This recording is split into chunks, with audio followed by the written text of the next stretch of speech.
Hi, budding lawyers. Prasanna Naidu here. Today we have advocate Utkarcha Nikam with us. She recently graduated, did her LLB, and she secured her admission in Queen Mary University of London, QMUL. It's a quite famous university, and she will be going hopefully after the coronavirus lockdown to that college and completing her LLM. So in this video, we'll go through the LLM procedure, and if you have any doubts, you can put it in the comment section, and maybe we'll have some other video where we'll cover all those doubts. So Utkarsha, you can start. You can start with why LLM and the career prospects of LLM. I believe an LLM abroad completely changes your perception of studies as compared to India. And while I was studying through my law college, I was very inquisitive in understanding the law in an international perspective. I was inclined towards getting international exposure, and then hence that's why I decided to pursue my LLM abroad. Can you tell me about the career prospects of LLM and especially abroad LLM? Yes, so it depends again what are your long-term goals. I do not wish to go into academics in the long run. My main objective, as I said in the first place, was to gain an international exposure and to understand law in an international sphere. So eventually I'm gonna plan. So there are like training contracts or vacation schemes which offer employment opportunities in an international aspect. So eventually, my plan is to settle in and secure training contracts and settle in abroad. Whereas some people come back to India, join the corporate law firms, or join usually law firms in the aspect which benefits them in an international law perspective, or they join MNCs, or as you said, as you mentioned before, that some joined as professors because LLM isn't criteria for qualifying with respect to the academics perspective. Can you tell us about the procedure of Queen Mary's admission? Yes. So first of all, I would suggest all the applicants who are willing to apply to any university and QMUL in specific to be thorough with their website. One should always be very thorough with the website given the fact about the deadlines and also the admission procedure and also the documents that are required. So basically, along with the application form, generally you required letter of recommendation, statement of purpose, CVs, then letter of recommendation necessarily. The QMUL requires two. One academic. If you are a professional, working professional, you can take one from the your employer, or if you are already in your final year of your studies, you can take two from the like from your college itself, and also transcripts, college degrees, etc. And QMUL has a specific requirement of English proficiency test, that is either they will accept IELTS or TOEFL scores. So yeah, in order to sum up, these are the additional documents which you require along with the application form. So I believe one should be exposed to different areas of law in order to make these decisions.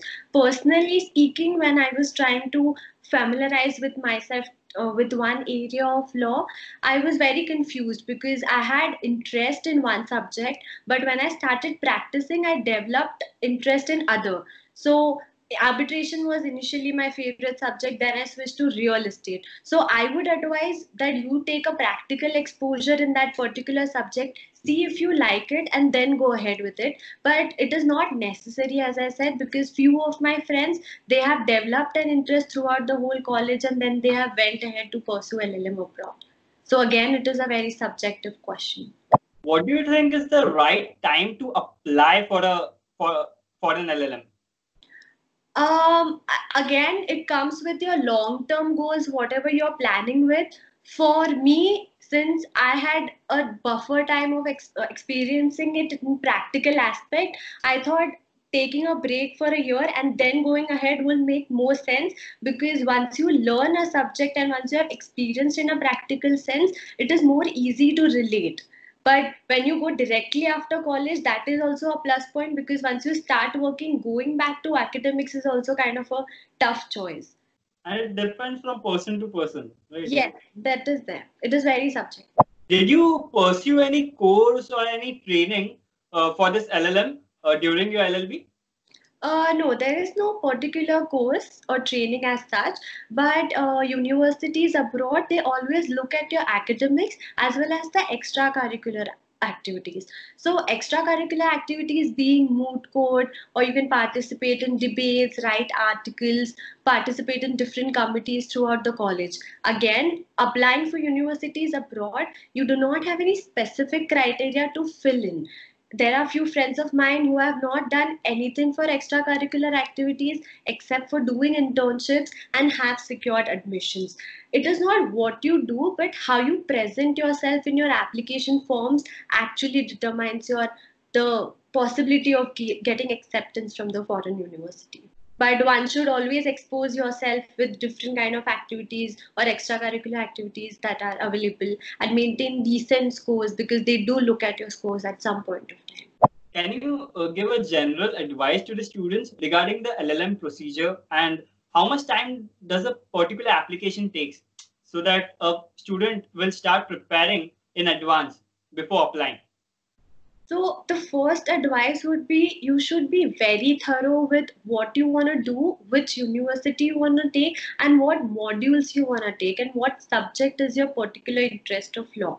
Second being, I believe one should start as early as possible, keeping in mind the deadlines, like 6 to 8 months prior. Because as mentioned before, along with the application form, you have statement of purpose, letter of recommendation, transcripts from colleges, which will take good 1 month each to get it finalized in their own sweet time.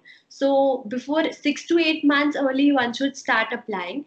LORs and SOPs, if not months, but they take days to get revised from different point of view.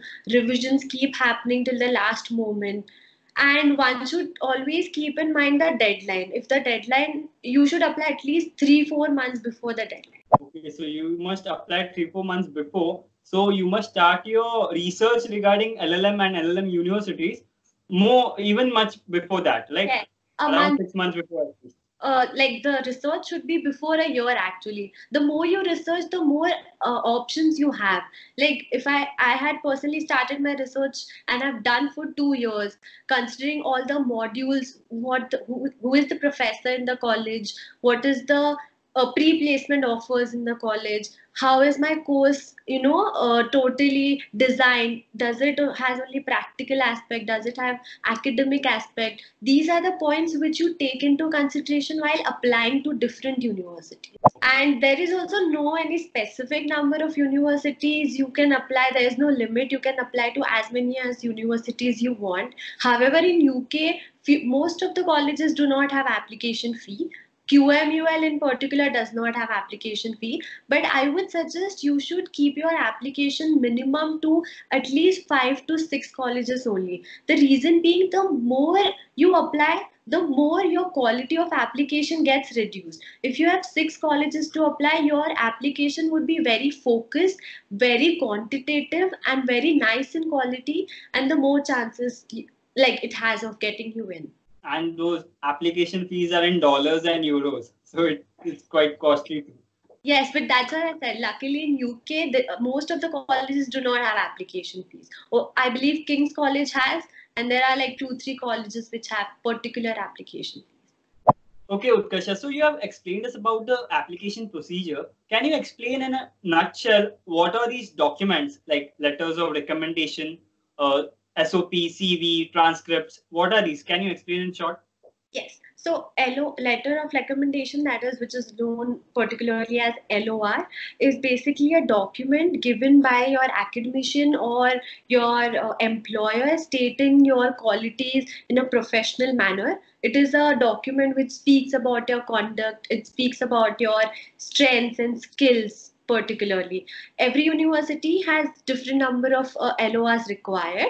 When you are a student, you need two at least minimum, like two from the professors, and when you are working professional, you at least need one from your college and one from your employer at that given point of time.